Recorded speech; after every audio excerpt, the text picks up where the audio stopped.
and welcome to World Insight with me, Tianwei. The program is coming to you live on CGTN from Beijing.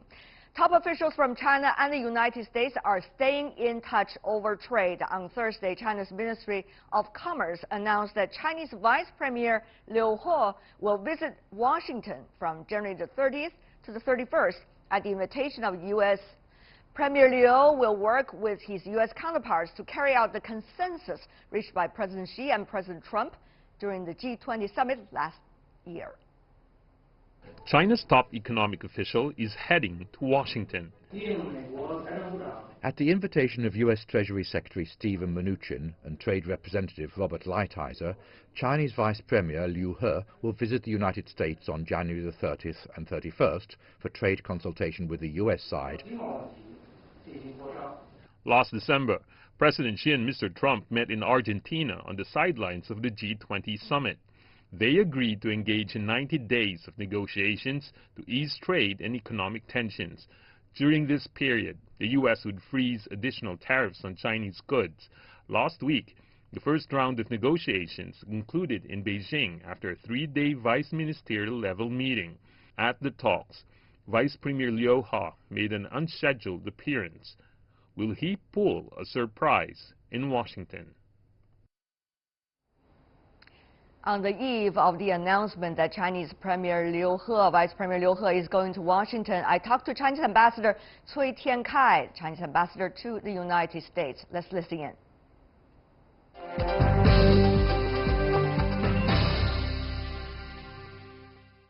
Can we have some preview of what's likely to be the most important component of that discussion? I think last week in Beijing, the two sides had very good discussions about the trade and economic relations. They had extensive, in-depth and detailed discussions, and which help us to enhance mutual understanding and lay down the basis for further discussion. I think that the goal for both sides is very clear. We have to do our best. The agreement reached by the two presidents, by the two heads of state, when they met in Argentina on December the 1st. So if we will continue to work toward that goal, if we will continue to have serious and frank and friendly discussions between the two sides, if we will continue to have an approach that will take care of the concerns of both sides, if we will continue to aim at win-win outcome and mutual benefit, I'm sure we'll make more progress. You gave a lot of preconditions, Mr. Ambassador, earlier. Do you think that both sides, given the earlier round of trade talks, were exactly looking at these preconditions? Are they really already setting their basic? Was not preconditions. I would prefer the word encouragement than preconditions. There we go, sir. But the thing is, whether the two sides have reached that, as you said, encouragement or encouraging basic lines when they are negotiating with one another, because after all, we are talking about 90 days to deal with 40 years of differences or the difficult discussions. The assignment given by the two presidents to the two work teams is very clear. We have to develop a bilateral relationship centered on coordination, cooperation, and stability. And for economic and trade relations, we have to aim at mutual benefit and win-win outcome. So the goal is already set. Our task is to make progress to that goal. And I still have confidence. I think that the two teams are committed to working together for that goal. Of course, I cannot prejudge what will happen, and I cannot prejudge the outcome of the discussion in the next few weeks. But maybe they could do an even better job than people might expect. That sounds very encouraging, sir. Having said that, though, March the 1st, which is the end of the so-called deadline, temporarily, 90 days, is the result of it likely to lay the foundation of the nature of this relationship? Any time frame could be, in a sense, arbitrary, because the reality will be evolving all the time. It will never stop. And I'm quite sure relations between China and the United States, including economic and trade relations, will continue to develop, will continue to evolve. Maybe we'll have new issues, problems, but certainly we'll have new progress. So I would rather look at any particular date not as an end, but as a new starting point, as a new starting point for making further progress, for going forward. What kind of further progress, Mr. Ambassador, would you like to a bit clarify? Well, let's wish the two teams great success in their future work. Will the two sides, the two countries, the two publics, and the media be able to provide the two teams with the enough space that negotiators usually need in order to come out with some encouraging results? What do you think, Mr. Ambassador? Well, as I said earlier, I don't want to prejudge the future negotiations or future discussions. Let's do our best to fulfill the goals set by our two presidents.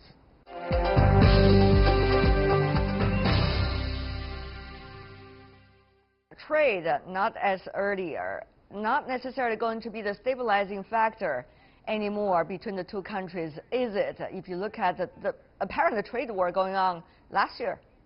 Well, we don't want to have any trade war or whatever war with any country. Actually, trade and economic relations between the two countries have always been mutually beneficial. That's quite clear. This is the fact. But, Mr. Ambassador, as you may know, there are some that have been advocating decoupling the two economies. Now, that, of course, is one of those political forces from the United States. But the question is, the so-called talk of decoupling, is it going to be a hiccup in this period of time, in this troubling time and transformative time of the bilateral relations, or this is actually going to be the threat that's going to be with us for quite some time? How can anybody decouple American business community from the Chinese market? I don't think anybody can do that. And if anybody tries to do that, it's very destructive. Mr. Ambassador, they could do investment control, they could do technology control, they could limit the exchanges of people-to-people ties, they could throw things into the ideology basket. These are some of the tools those that are advocating so-called decoupling could do and could use. Yeah, such policies and practices are against the historic tide of today's world. It is clear that in today's world there is a growing interdependence among the countries, and there is more ties between different economies, between people of different countries. So if anybody tries to follow a kind of a policy so-called decoupling, I think that they are going against the historic tide of the world, and they are going against the economic and technological logic. I don't think that they can succeed. And if they try, they will hurt both economies. And maybe we can use the Chinese saying, they will lift a rock only to hit themselves. But, Mr. Ambassador, as you may know, some of these people have been promising, whether it's the business community or the others, that they will be able to, with the tools that we just mentioned, to achieve results that the earlier time with other approaches will not be able to achieve, let's just say from the United States side towards China. And therefore, they wondered whether the others should go along. And there seems to be, they're winning some minds so far. Mr. Ambassador, are you worried about that? I think as a rule, openness will enable everybody to have better opportunities to succeed, to have better access to the global market, to be better able to develop and advance their own technologies. That's a general rule. That's why we always stand for openness. But if somebody tries to close them up, try to close their doors, they are not only shutting others out, they are actually shutting themselves in. And in the long run, it will hurt themselves. Mr. Ambassador, I understand recently in a business gathering you were giving a speech and calling on the American business community, shall I say the top layer of the American business community, to, in a way, not to fall into the so-called mirage created by some by decoupling the economy, and also you are calling on them to come to senses, because decoupling of the economy, disruption of the international supply chain will serve no one. But the question is, are they going to go with your logic? Actually, I was advising communities of both countries to take a clear stand on what's right and what's wrong. I think I still have confidence in the business community of both countries. They know what's right and what's wrong. They know what will serve their own interest. They know what will serve the long-term interests of the two countries. Mr. Ambassador, you are also calling on both sides, not only the American side, but also the Chinese side. You call on the Chinese business community to learn from the experiences of their American counterpart, especially when it comes to the advancement of management of enterprises, as you put it earlier in your speech. But you know, Mr. Ambassador, this is the delicate situation of your job, isn't it? I mean, between these two countries, you are being this bridge. However, at a time of crisis, this is a very vulnerable job as well. Whether you are going to really have many open ears and hearts from both sides, that's a big question mark, Mr. Ambassador. What do you think? I think over the past 40 years and more, our two countries and our two peoples have built so many ties between us. So the people-to-people ties, the interdependence of the two economies, and the common interests and mutual needs of between the two countries on so many issues are already there. This is a very solid foundation for us to base ourselves on and to go forward. So if we talk about bridge, our two peoples, our two countries, over the last 4 decades or so, have built a very strong bridge. It's already there. Of course, today there are people who want to make trouble, and I remember there's an English song, "Bridge over troubled water." So we have to continue to build and enhance this kind of ties. The bridge over the troubled water. I wonder whether that is quite an infrastructure project to proceed, yes. Mr. Ambassador.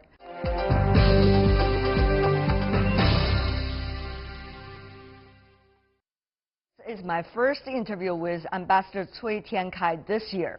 Last time we talked to each other when the trade dispute between China and the United States had just begun. But there is a lot more to bilateral relations than just the trade. This year marks the 40th anniversary of diplomatic relations between China and the U.S. On January the 29th, 1979, Deng Xiaoping and then U.S. President Jimmy Carter signed a joint press communique that said the two countries' differences should not get in the way of friendly relations and mutual cooperation. China's ties to the U.S. blossomed along with China's reform and opening up, which started in late 1978. I asked Ambassador Cui Tiankai about the likely common ground between China and the U.S. now, and what inspirations can we draw from the past 40 years of this bilateral relations.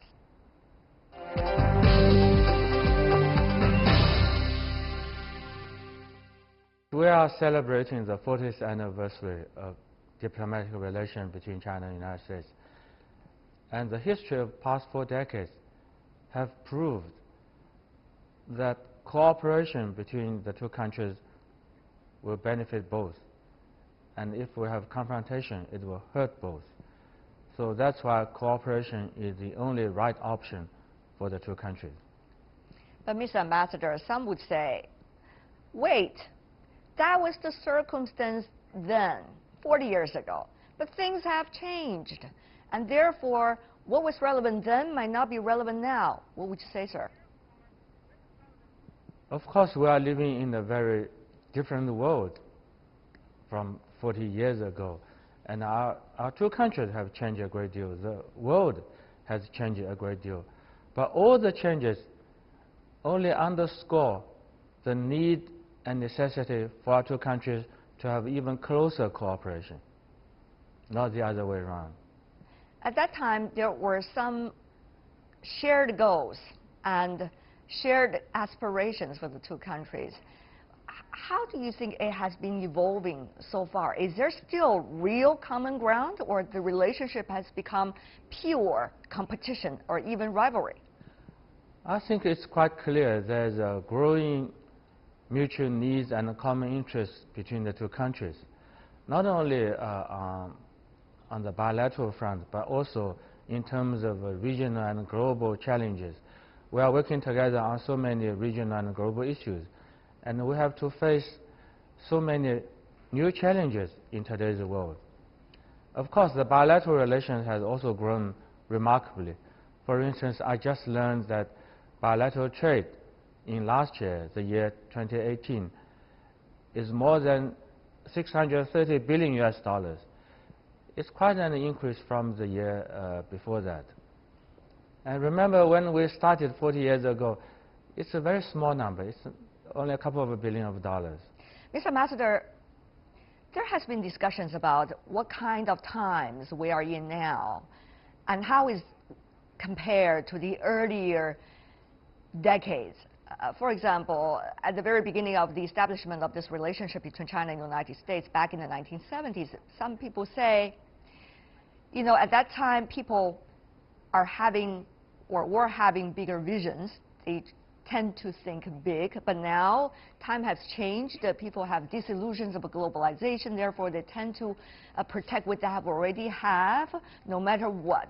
So it's a totally different way of looking at the world. Mr. Ambassador, sitting in your chair, doing this hard work at this critical juncture, how do you read the different characters of the two times? I don't think we have. I don't think we could have a more or less generalized assessment of what is happening in the world. Maybe in some part of the world, people are getting more pessimistic or less positive. But as far as China is concerned, I think we have been quite consistent. China is more open than 40 years ago. We have closer and broader ties with the rest of the world than 40 years ago. And we certainly have a long-term and clearly defined goals for ourselves. For instance, we want to realize the China dream. We have 2 centenary goals for ourselves. And for relation with the United States, we want to establish a strong and stable relationship with the United States centered on coordination, cooperation, and stability. And for the world, we want to work with others to build together a community of nations with a shared future. So we have a clear vision for the future. We still have our long-term goals. We are working very hard towards these goals. And we are optimistic and confident. So I think we have been quite consistent in China. But Mr. Ambassador, we have the tools. We do have the goals. If we have clearly defined goals, if these goals are based at our long-term interests and the common interests of the world community, we will have the tools to achieve these goals. Mr. Ambassador, of course, it will require joint efforts of the entire international community. Yeah.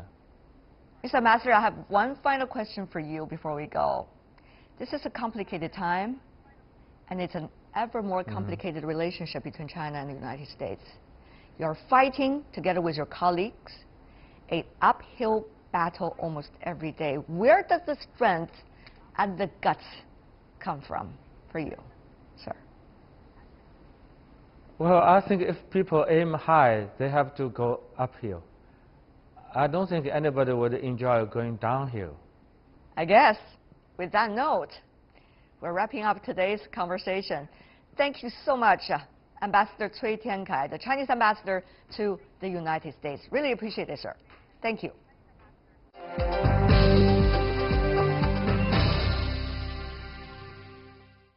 Our exclusive interview with the Chinese ambassador to the United States, Mr. Cui Tiankai.